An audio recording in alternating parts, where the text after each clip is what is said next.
Well, Toby, well, let's say he's square. Toby's a new addition to my collection.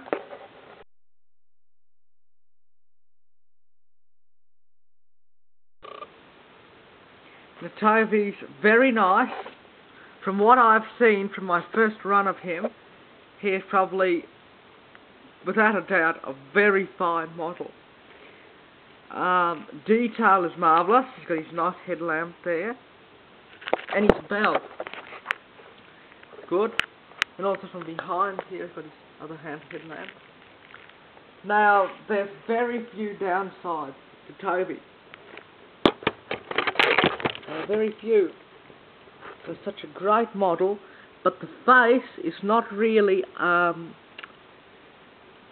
old TV series look. He actually looks like his new TV series model. I believe the Bachmann one has a smaller face, and that one's more of a Series 1 look. This Toby looks more like the new series. So he looks great. He has 6 more wheels under there. So let's have a look at him running.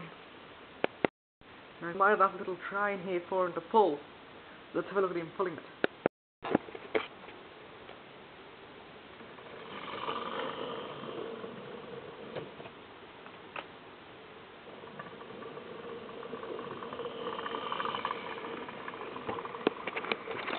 Now Toby's not really a speed engine. He's pretty slow, but not that slow. This is Toby a bit under 50. In there. That's pretty good. Also, what makes Toby better than the Bachmann one as well is he has got side rods, and he can pull a fair amount. I would recommend Toby to anyone who wants to recreate the railway series.